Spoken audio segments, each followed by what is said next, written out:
Everyone, welcome back to my channel Marilyn vlogs. আশা করছি সবাই অনেক ভালো আছো, আমরাও সবাই অনেক ভালো আছি। আর আজকে হচ্ছে যে আমরা যাচ্ছি আমাদের পুরনো বাসায়, কারণ হচ্ছে আজকে আমাদের বাসাটা ক্লিন করতে হবে। সেদিন তো তোমরা দেখেছো যে বাসাটা খুব ভালো মতো ক্লিন করা হয়নি। তো সকাল সকাল আসলে ঘর থেকে বের হয়েছি, অনেক কিছু করেছি এতক্ষণ।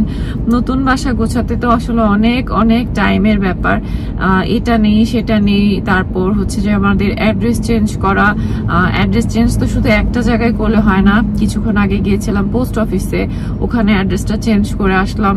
সেদিন গিয়েছিলাম ওয়ার্ড অফিসে, ওখানে যেও অ্যাড্রেস চেঞ্জ করা হয়েছে। তো বিভিন্ন জায়গায় আছে যেরকম অ্যাড্রেস চেঞ্জ করতে হবে। সো আজকে হচ্ছে যে অ্যাড্রেস আর চেঞ্জ করা হবে না, আজকে এখন সরাসরি চলে যাব হচ্ছে যে আমাদের পুরোনো বাসায়। এরপর একদিন সময় করে যেটা করতে হবে যে আমাদের ড্রাইভিং লাইসেন্সের অ্যাড্রেসও চেঞ্জ করতে হবে। সো আসলে বাসা চেঞ্জ করলেই আসলে সবকিছু শেষ হয়ে যায় না। বাসা চেঞ্জ করার আগে থেকে শুরু করে এবং বাসা চেঞ্জ করার পরে প্রচন্ড প্রচন্ড কাজ থাকে। দেন হচ্ছে যে আজকে হচ্ছে যে পুরোনো বাসার ঘরটা ক্লিন করার পর পুরোনো বাসার গ্যাসের লাইন, পানির লাইন, ইলেকট্রিক লাইন এগুলো সব ক্যান্সেল করতে হবে। আর নতুন বাসায় যে আমরা গিয়েছি সেখানেও যাওয়ার আগে আমরা নতুন বাসার পানির লাইন, গ্যাসের লাইন, তারপর ইলেকট্রিক সবকিছু নিয়েছি। তো এগুলো সবকিছু এরকম ফোন করে করে আনাতে হয়। কিছু কিছু জিনিস আছে শুধু ফোন করলে হয় না, নিজেদের যেয়ে করতে হয়। আসলে প্রচন্ড প্রচন্ড ঝামেলা। তো এখনো পর্যন্ত আর কি ঝামেলা শেষ হয়নি। দেখা যাক আজকের পর বাসাটা ক্লিন করে দিলে এইদিকে তো আর আসতে হবে না। দেন হচ্ছে অন্যান্য সবকিছু নিজেরা যতটুকু পারি করতে হবে আর কি। সো জুলিয়ান গিয়েছে হচ্ছে এখন একটু কনভিনিয়েন্স স্টোরে হচ্ছে এটিএম এ গিয়েছে। বাই দ্য ওয়ে, অনেকে হয়তো জানো না, জাপানে কিন্তু শুধু মানে টাকা তুলতে হলে যে সবসময় শুধু ব্যাংকে যেতে হবে তা না, আমাদের এখানে যে কোনো কনভিনিয়েন্স স্টোরে কিন্তু এটিএম থাকে, সেখান থেকেও আমরা চাইলে টাকা তুলতে পারি। তো এখন সেটাই করলো, কারণ যাদের হয়তো দেখা যাবে যে তোমার হাতের কাছে ব্যাংক নেই, তোমার বাসার কাছাকাছি যে কোনো কনভিনিয়েন্স স্টোরে আসলে এটিএম থাকে। এটা খুবই খুবই ভালো একটা ব্যবস্থা বলবো আমি এখানে। মানে তুমি চাইলেই যখন ইচ্ছা তখন টাকা তুলতে পারবে, মানে তোমার ব্যাংকে টাকা থাকতে হবে সেটাই। তো টাকা থাকলে টাকা যখন ইচ্ছা তখন তুলতে পারবে, এইটাই কথা। আর এই তো কি আমার জন্য কফি এনেছো। সো কফি খেতে ইচ্ছে করছিল দুজনেরই, তো ভাবলাম যে কফি খাই। ওকে বলেছিলাম টাকা তুলে তুমি একটু কফি বানিয়ে নিয়ে এসো। সো যাই হোক, এখন হচ্ছে আমরা পুরোনো বাসায় চলে যাই। এই রাস্তাটা আমার জন্য যে কতটা আপন, লেফটে গেলেই হচ্ছে আমাদের পুরোনো বাসাটা। বাসাটা যতই পুরনো হোক না কেন, কেন জানি বাসাটার জন্য আসলে অনেক মায়া। সামনের মেনশনটা আমরা থাকতাম এখানে, আমরা 9 বছর ছিলাম। আমাদের ফ্যামিলি নিয়ে প্রথম বাসা ছিল এটা, অর্ক সহ। আমি তখন ছিলাম 8 মাসের প্রেগনেন্ট। এখনকার নতুন বাসাটা অনেক ভালো, নিঃসন্দেহে এই বাসার থেকে অনেক ভালো। কিন্তু এই বাসাটার জন্য যে মায়াটা আছে, এই বাসার জন্য যে মায়াটা জন্মেছে, সেটা কিন্তু সারা জীবন থাকবে। তো এই বাসাটা হয়তো খুব তাড়াতাড়ি বিক্রিও হয়ে যাবে, তখন হয়তো আর আসতে পারবো না। এখনো তো চাইলেও এখনো আসা যায়, যখন অন্য কারো কাছে সেল করে দিব তখন আর এখানে চাইলেও আসতে পারবো না। আমাদের বাসায়, এই বাসাতে কিছু ময়লা ছিল, তোমরা দেখেছো। তো সেদিন জুলিয়ান এসেছিল ওগুলো ফেলতে। তো দিন মতো ফেলতে হয়, তো ওই দিন মতোই এসেছিল ময়লাগুলো ফেলতে। জুলিয়ানা বাসায় যে আমাকে একই কথা বলেছিল, বিশ্বাস করো আমি বাসার ভিতরে যখন ঢুকেছি আমার একদম চোখ দিয়ে পানি বের হয়ে গেছে। সেম কালকে যখন আমি এই রাস্তা দিয়ে অর্ককে স্কুল থেকে বাসায় নিয়ে গিয়েছি, আমার রীতিমতো কান্না পেয়ে গেছে। আর এখন আমার খুব খারাপ লাগছে। আমি এখন বাসাটাতে যাব, বাসার ভিতরে কিচ্ছু নেই, আমার ভাবতে খুব খারাপ লাগছে। মানে আমি জানি না মানুষ কেন এত অদ্ভুত হয়। এই নতুন বাসার জন্য আমরা এমন কিছু নেই যে করিনি। নতুন বাসায় যাওয়ার জন্য এত মানে এক্সাইটেড ছিলাম, এত খুশি ছিলাম। কিন্তু আমি এমন না যে এই বাসায়, নতুন বাসায় আমি হ্যাপি না, আমি কিন্তু অনেক হ্যাপি, অনেক। কিন্তু তারপরও কেন জানি খারাপ লাগছে, জানি না। সেই জন্য আমি বলি মানুষ আসলে অনেক অদ্ভুত, তাই না? নতুনের পেছনে দৌড়ায়, নতুনের পেছনে ছুটে, কিন্তু পুরনো জিনিস কখনো ভুলতেই পারে না। পুরনো জিনিসের সাথে যে অ্যাটাচমেন্ট, সেটা যেন কখনো শেষ হয় না। তো যাই হোক, আমি অনেক ইমোশনাল হয়ে গেলাম। আমার সেই পরিচিত জায়গা, আজকের পর হয়তো আর আসা হবে না, কারণ একবার বাসা ক্লিন করে দিলে আর কেনই বা আসবো। এখানে আমাদের আর আছেই বা কি।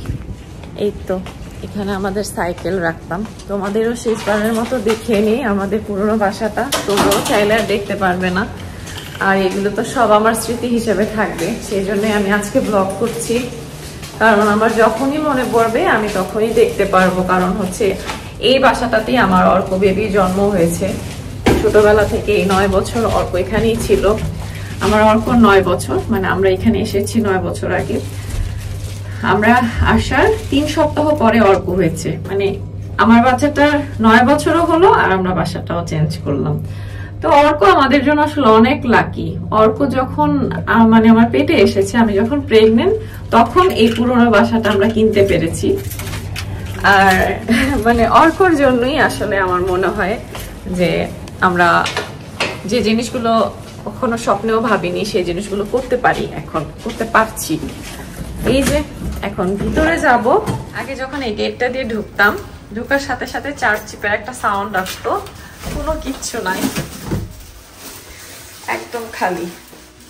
এই যে রুমটা, মাঝখানে অর্ক যখন ছোটবেলায় অনেক মানে হামাগুড়িটাও শিখলো, তখন প্রতিটা রুমেই অর্ক মানে খুব ডেঞ্জারাস কিছু কাজ করতো। যেমন টিভির পেছনে চলে যেত, যেখানে যাওয়াটা খুবই বিপজ্জনক ছিল, কিচেনে চলে যেত। তো মাঝখানে কিছু কিছু সময় আছে এই ঘরে, মানে যখন এই ঘরের বেডটা কেনা হয়নি তখন এই ঘরে তেমন কিছু ছিল না, তোকে এই ঘরে রাখতাম যে ও অন্তত এখানে কোনো দুষ্টামি করতে পারবে না, এখানে এয়ার কন্ডিশনে ওর সাথে আমিও থাকতাম। মানে এই ঘরে ওর যত খেলনা টেলনা ছিল সেগুলো এনে আমরা দুজনে মিলে খেলা করতাম। আর এখানটাতে একটা ছোট্ট শেলফের মতো ছিল, কিছু নেই এখন। আমাদের এখানে একটা স্টোর রুম ছিল, পুরোই খালি, শুধু ক্লিনিং এর কিছু জিনিস রেখে গিয়েছিলাম, পুরোটা খালি, কিচ্ছু নেই। জুলিয়ান এখানেই ঘুমাতো, এই ঘরটাতে। আর আমি সব সময় চাইতাম তোমাদের আমাদের এই বাসার টয়লেটটা দেখাতে, আজকে দেখাই। এই বাসার টয়লেটটা সেন্সারে ওপেন হয়ে যায়, আমি তোমাদেরকে দেখাই, কখনো দেখানো হয়নি। এই যে আমি ঢোকার সাথে সাথে এটা ওপেন হয়ে যাবে, ঢাকনাটা খুলে যায়। আর এটার সাথে হচ্ছে আমাদের এই যে এটা হচ্ছে অ্যালকোহল, এটা হচ্ছে সেন্সারে বের হয়। আমাদের এই বাসার টয়লেটটা আমার খুবই পছন্দ ছিল, খুবই খুবই। আর এটা হচ্ছে ওয়াশলেটের যে রিমোটটা, এটা হচ্ছে ওয়ালের সাথে লাগানো ছিল। আর এখনকার বাসাটা হচ্ছে টয়লেটের সাথেই লাগানো। তো এই বাসার টয়লেটটা আমার খুব পছন্দ ছিল, কারণ এই বাসার টয়লেটটা হচ্ছে সব থেকে নতুন। আমরা মাত্র 3 বছর আগে এটাকে নতুন করে সবকিছু করেছি। আগের টয়লেটটা চেঞ্জ করে ফেলেছিলাম। তখনও জানতাম না যে আমরা বাসা চেঞ্জ করব বা নতুন বাসা কিনবো। আমাদের প্ল্যানটা আসলে অনেক পরে হয়েছে, আমাদের এত আসলে ছিল না কখনো প্ল্যান যে এই বাসা থেকে অন্য কোথাও যাব, এটা আসলে আমাদের মাথায় ছিল না। এই প্ল্যানটা হয়েছে আসলে অর্কর জন্যই। অর্ক খুব চাইতো যে একটা ডুপ্লেক্স বাসা, আর এখানে আমি আর অর্কই বেশি থাকতাম। আমার আর অর্কর মানে যদিও এটা মাস্টার বেডরুম, জুলিয়ান আর আমার বেডরুম ছিল, বাট অর্ক তো এখন আমার সাথেই ঘুমায়, সেজন্য অর্ক আর আমি এই রুমে ঘুমাতাম। আর এই যে এই জায়গাটাতে আমাদের চার্চিপ থাকতো, এই ক্লোজেটের কাছে। আর এই হচ্ছে আমার বেসিন, এই তো। আর টাওয়ালটা রেখে গিয়েছি যে ক্লিনিং এর কোনো কাজে যদি লাগে। আমাদের ব্রাশগুলো আছে এখনো, বিকজ ভেবেছি এই ব্রাশগুলো ফেলার আগে এগুলো দিয়ে কিছু ক্লিনিং করে তারপরে ফেলবো। এখানে অনেক কিছু রেখে গিয়েছি, এগুলো দিয়ে আজকে সব ক্লিনিং করতে হবে। আর এই আমার কিচেন, যেখানে আমার সব থেকে বেশি সময় কাটতো।